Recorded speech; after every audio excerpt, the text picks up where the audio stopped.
من الشيطان الرجيم بسم الله الرحمن الرحيم ما اتخذ الله من ولد وما كان معه من إله إذا لذهب كل إله بما خلق ولعلى بعضهم على بعض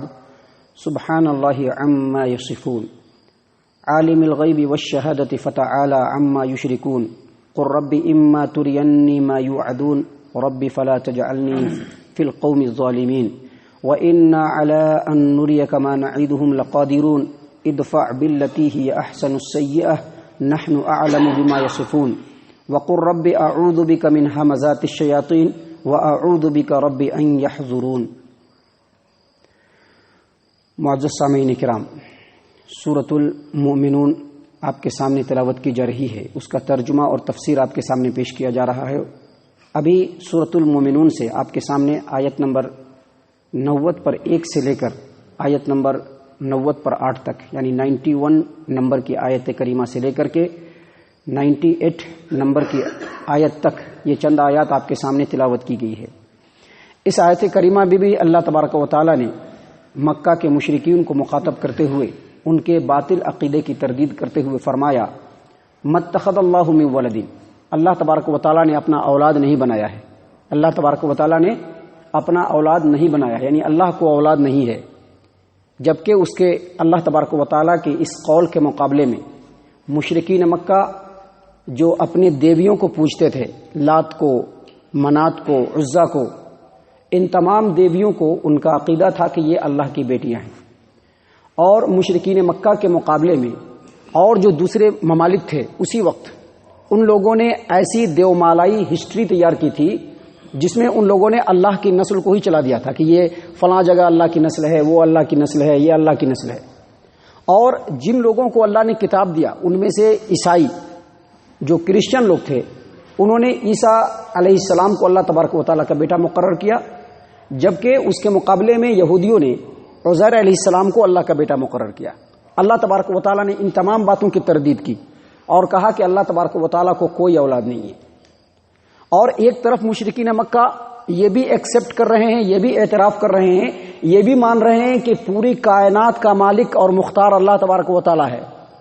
اور ساری چیزیں کائنات کی اللہ تبارک و تعالی کی غلام ہے، جبکہ بیٹا جو ہوتا ہے وہ غلام نہیں ہوتا ہے بلکہ بیٹا شریک ہوتا ہے۔ کسی کا بھی بیٹا جو ہوتا ہے وہ اپنے باپ کا غلام نہیں ہوتا ہے بلکہ اپنے باپ کے ہر چیز میں شریک ہوتا ہے بیٹا۔ تو ایک طرف ان کا یہ اعتراف تھا اور دوسری طرف وہ اس طرح کی حرکت کرتے تھے کہ اپنی دیوی دیوتاؤں کو جو ہے وہ اللہ کی بیٹیاں قرار دیتے تھے۔ اللہ تبارک و تعالیٰ نے انہی باتوں کی تردید کرتے ہوئے کہا متخذ اللہ من ولد، اللہ تبارک و تعالیٰ نے کسی کو اپنا اولاد نہیں بنایا ہے۔ وما کان معہ من الہ، اور اللہ تبارک و تعالیٰ کے ساتھ کوئی معبود بھی نہیں ہے۔ اگر اللہ تبارک و تعالیٰ کے ساتھ کسی دوسرے کو اللہ کا شریک مان لیا جائے، معبود مان لیا جائے، تو اس کا مطلب یہ ہے کہ معبود وہ ہوتا ہے جس کو اختیار ہو، معبود وہ ہوتا ہے جس کو اختیار ہو۔ اور اگر اللہ تبارک و تعالیٰ کے علاوہ اور بھی دوسرے معبود مان لیے جائیں تو مسئلہ یہ پیدا ہو جائے گا کہ وہ بھی صاحب اختیار ہے، اور ایک گھر کے اندر جب دو بھائی صاحب اختیار ہو جاتا ہے تو دو بھائی میں بنتی نہیں ہے، دونوں بھائی علیحدہ ہو جاتے ہیں۔ یہ بھائی اپنے بال بچوں کو لے کر کے الگ ہو گیا، وہ بھائی اپنے بال بچوں کو لے کر کے الگ ہو گیا۔ اگر اللہ تبارک و تعالیٰ کے ساتھ دوسرے معبود بھی ہوتے اس کائنات کے اندر تو سب اپنے اپنے مخلوق کو لے کر کے الگ ہو جاتے اور پھر ایک دوسرے کے اوپر غالب ہونے کی کوشش کرتے۔ وہ کہتا ہے کہ میں اس اللہ کو ہرا دوں گا، وہ کہتا ہے کہ میں اس اللہ کو ہرا دوں گا۔ اس طرح سے ایک دوسرے کو ہرانے کی اور ایک دوسرے کے پر غالب آنے کی ہوڑ لگ جاتی۔ اللہ تبارک و تعالیٰ نے اسی بات کو یہاں پر بیان کرتے ہوئے کہا وما کان معہ من الہ، اگر اللہ تبارک و تعالیٰ کے علاوہ کوئی دوسرا معبود ہوتا، کیونکہ اللہ کے علاوہ کوئی معبود نہیں، اللہ کے علاوہ کوئی عبادت کے لائق نہیں، اگر اللہ کے علاوہ کوئی دوسرا معبود ہوتا اذا لذهب كل الہ بما خلق، تو ہر معبود اپنے مخلوق کو لے کر کے الگ ہو جاتا اور کہہ دیتا کہ یہاں پر میرا اختیار چلے گا، اور پھر دوسرے مخلوق کو بھی اپنے اس میں ملانے کی کوشش کرتا، لعلی بعضهم علی بعض، ایک دوسرے پر غالب ہونے کی کوشش کرتا، اور کائنات کا نظام درہم برہم ہو جاتا۔ لیکن ہم دیکھ رہے ہیں کہ کائنات بالکل سسٹم کے ساتھ چل رہا ہے، کوئی کمی بیشی نہیں ہے، جیسے دن آ رہا ہے ویسے دن آ رہا ہے، جیسے رات آ رہی ہے ویسے رات آ رہی ہے۔ ایسا ہو نہیں سکتا ہے کہ سورج جب تک غروب نہ ہو رات چلی آئے، ایسا ہو نہیں سکتا ہے۔ تو جب یہ ساری چیزیں بالکل پرسکون ہے، اس کا مطلب یہ ہے کہ اللہ تبارک و تعالیٰ ایک ہے. اسی لیے اللہ تبارک و تعالیٰ نے یہاں پر فرمایا سبحان اللہ عما یصفون، اللہ تبارک و تعالیٰ ان کی تمام بیہودہ باتوں سے بالکل پاک ہے. اور پھر آگے فرمایا عالم الغیب والشہادۃ فتعالی عما یشرکون، اللہ تبارک و تعالیٰ ظاہر اور پوشیدہ سب کو جاننے والا ہے. اللہ جو چیزیں موجود ہے اس کے بارے میں بھی جانتا ہے، اور جو چیزیں موجود نہیں ہیں اس کے بارے میں بھی جانتا ہے. اللہ تبارک و تعالیٰ پورے کائنات پر علم رکھتا ہے، اللہ کے علم سے بڑھ کر کے کوئی علم نہیں ہو سکتا. تو اللہ اپنے علم سے ہی کہہ رہا ہے کہ اللہ کے علاوہ کوئی معبود نہیں. اور اللہ تبارک و تعالیٰ ان مشرکوں کے تمام بیہودہ باتوں سے بہت بلندتر ہے. اور اس کے بعد اللہ تبارک و تعالیٰ نے نبی اکرم صلی اللہ علیہ وسلم کو اور مومنوں کو مخاطب کرتے ہوئے کہا قر رب اما ترینی ما یوعدون، اے اللہ تبارک و تعالیٰ یہ جو مشرکین آپ کے شان میں گستاخیاں کر رہے ہیں، لاف و گزاف کر رہے ہیں، آپ کے شان میں گستاخی کر رہے ہیں، کہیں ایسا نہ ہو کہ ان کے اوپر عذاب آ جائے. تو اے اللہ جس عذاب کا آپ نے ان سے وعدہ کیا ہے، اگر میری زندگی میں وہ عذاب آ جائے ربی فلا تجعلنی فی القوم الظالمین، تو اے اللہ ظالموں میں سے ہم کو شامل نہ کرنا.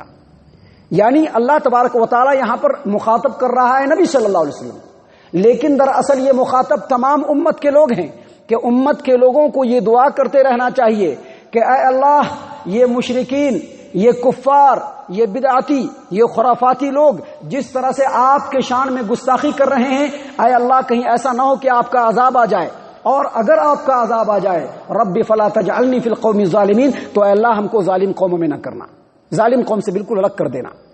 اس کے بعد اللہ تبارک و تعالیٰ نے مزید محمد صلی اللہ علیہ وسلم کو کہا وَإِنَّا عَلَىٰ أَن نُرِيَكَ مَا نَعِدُهُمْ لَقَادِرُونَ، اے محمد صلی اللہ علیہ وسلم ان کافروں سے، ان مشرکوں سے جس عذاب کا وعدہ کیا جا رہا ہے، ہم اس بات پر بھی قدرت رکھتے ہیں کہ آپ کو وہ عذاب آپ کی زندگی میں ہی ہم ان کو دکھلا دیں. اور اللہ تبارک و تعالیٰ نے ایسا کیا. مشرکین مکہ پر غزوہ بدر سے عذاب آنا شروع ہو گیا. غزوہ بدر سے جو شروع ہوا تو حجۃ الوداع تک چلتا رہا، حجۃ الوداع تک. اور حجۃ الوداع میں اللہ کے رسول صلی اللہ علیہ وسلم پر آیت کریمہ نازل ہوئی کہ آپ مشرکوں سے برات کا اظہار کر دیجئے. اس کے بعد نبی صلی اللہ علیہ وسلم نے یہ اعلان عام کر دیا کہ دیکھو اس سال کے بعد جزیرۃ العرب کے اندر کوئی مشرک نظر نہیں آنا چاہیے. 4 مہینے کی مہلت دی گئی. 4 مہینے کے اندر میں یہ الٹیمیٹم دیا گیا کہ تمام کے تمام مشرکین یا تو جزیرۃ العرب کو خالی کر دیں، یا نہیں تو اسلام قبول کر لیں، یا نہیں تو ان کے خلاف جہاد کر کے ان کو مکمل طور پہ نیست و نابود کر دیا جائے گا. محمد صلی اللہ علیہ وسلم کی زندگی میں یہ عذاب تھا. اور محمد صلی اللہ علیہ وسلم کی زندگی کے جانے کے بعد جب خلفائے راشدین کا وقت آیا تو جزیرۃ العرب سے تمام مشرکوں کو نکال دیا گیا، اور صرف ایک دین یعنی اللہ تبارک و تعالیٰ کا دین، دین اسلام جزیرۃ العرب کے اندر موجود تھا. اسی چیز کی طرف اشارہ کرتے ہوئے اللہ تبارک و تعالیٰ نے کہا کہ جس عذاب کا ہم ان سے وعدہ کرتے ہیں محمد صلی اللہ علیہ وسلم، آپ کی زندگی میں ہی ہم ان کو دکھلا دیں گے. اور اس کے بعد اللہ تبارک و تعالیٰ نے مزید نصیحت اور تسلی اور تعلیم دی نبی صلی اللہ علیہ وسلم کو بھی، اور نبی صلی اللہ علیہ وسلم کے بعد ان تمام لوگوں کو جو داعی حق ہیں، جو حق کی بات لوگوں تک پہنچانے والے ہیں، ان تمام کو تعلیم دیا اللہ تبارک و تعالیٰ نے. کیا تعلیم دیا؟ اللہ تبارک و تعالیٰ فرماتے ہیں ادفع باللتی ہی احسن السیئہ، ہم تو جب چاہیں ان کو عذاب میں گرفتار کر سکتے ہیں، لیکن ابھی ان کے اوپر عذاب کا وقت نہیں آیا ہے محمد صلی اللہ علیہ وسلم. لہذا آپ کے لیے بہترین اصول ہے، بہترین آپ کے لیے بات ہے،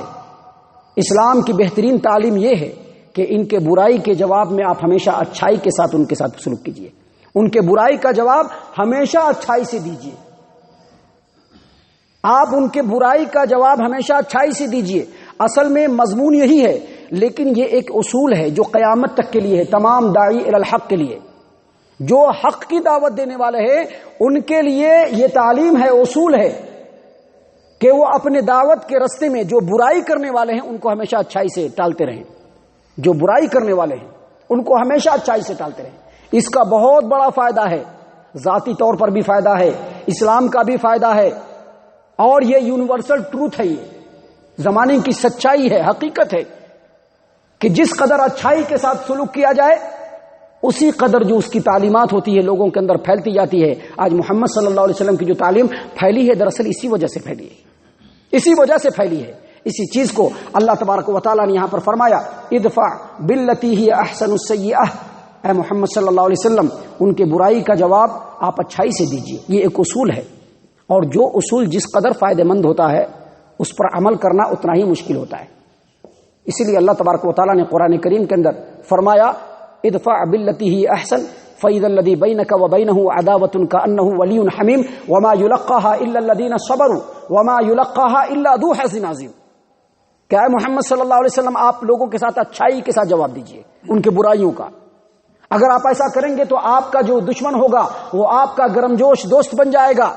لیکن یہ اصول کوئی معمولی اصول نہیں ہے، ہر ایرے غیرے کے حصے میں آنے والی نہیں ہے. یہ اصول ان لوگوں کے حصے میں آنے والی ہے جو بہت زیادہ صبر کرنے والے، بہت زیادہ ہمت رکھنے والے اور اپنے اندر کیپیسٹی رکھنے والے جو لوگ ہیں انہی کے اندر یہ بات آ سکتی ہے، ہر ایک کے اندر نہیں آ سکتی ہے. اور اللہ تبارک و تعالیٰ نے مزید کہا نحن اعلم بما یصفون، ہم خوب اچھی طریقے سے جانتے ہیں کہ کفار ہمارے بارے میں کیا کیا بیان کرتے ہیں. اور اس کے بعد اللہ تبارک و تعالیٰ نے مزید تمام داعی الی الحق کو اور تمام اللہ کے رسول صلی اللہ علیہ وسلم کے دین کو پھیلانے والوں کو نصیحت کرتے ہوئے کہا وقل رب اعوذ بک من حمزات الشیاطین. لوگوں اور اے محمد صلی اللہ علیہ وسلم آپ اللہ سے دعا کرتے رہیے کہ اللہ میں شیطان کے اکساہٹوں سے تیری پناہ مانگتا ہوں، شیطان کے اکساہٹ سے تیری پناہ مانگتا ہوں. وَأَعُوذُ بِكَ رَبِّ أَن يَحْضُرُونَ، اور اس بات سے پناہ مانگتا ہوں کہ شیطان میرے پاس آ جائے. اس سے پہلے جن دشمنوں کا معاملہ تھا وہ انسان تھے جس کو انسان دیکھتا ہے، اور اس دشمن کی کارستانیوں سے بچنے کا طریقہ بھی ڈھونڈ سکتا ہے. لیکن شیطان ایسا دشمن ہے جس کو انسان دیکھتا نہیں ہے، اور شیطان کبھی کبھی انسان کے دل و دماغ میں داخل ہو کر کے ایسی ایسی حرکت کرواتا ہے کہ اس کے بہکاوے میں آ کر کے انسان کبھی کبھی ایسا معاملہ کر بیٹھتا ہے کہ جس کی وجہ سے برسوں کے کیے کرائے پر پانی پھر جاتا ہے. برسوں کے کیے کرائے پر ذی عزت انسان لوگوں کی نظروں میں ذلیل و رسوا ہو جاتا ہے. کیوں؟ شیطان کے بہکاوے میں آ کر کے ایسی حرکت کر بیٹھتا ہے کہ اس حرکت کرنے کی وجہ سے اس کے برسوں کے کیے کرائے پر پانی بھی پھر جاتا ہے، اور جو باعزت انسان ہوتا ہے لوگوں کی نظر میں ذلیل و رسوا ہو جاتا ہے. اللہ تبارک و تعالیٰ نے محمد صلی اللہ علیہ وسلم کو بھی اور تمام مسلمانوں کو مخاطب کرتے ہوئے کہا کہ جب بھی اس طرح کا معاملہ ہو تو کہو رب اعوذ بک من ہمزات الشیاطین، اے میرے رب میں تیری پناہ چاہتا ہوں شیطان کے اکساہٹوں سے، اور اے میرے رب میں تیری پناہ چاہتا ہوں اس بات سے کہ شیطان میرے پاس آ جائے. محترم سامعین کرام، باتیں ابھی اور بھی آگے ہیں جو آپ کے سامنے پیش کی جائیں گی، جس میں مکہ والوں کو بھی نصیحت کی گئی اور اس کے بعد قیامت تک کے لوگوں کے لیے نصیحت ہے. اللہ تبارک و تعالیٰ سے دعا ہے کہ اللہ تبارک و تعالیٰ ہم تمام کو ان باتوں کے اوپر غور و فکر اور تدبر کرنے کی توفیق عنایت فرمائے. جو باتیں ان آیات کے ذریعے سے اللہ تبارک و تعالیٰ ہم کو بتلانا چاہتا ہے ان باتوں کو سمجھنے کی توفیق عنایت فرمائے اور اس کے مطابق عمل کرنے کی توفیق عنایت فرمائے. آمین یا رب العالمین. وما علینا الا البلاغ المبین.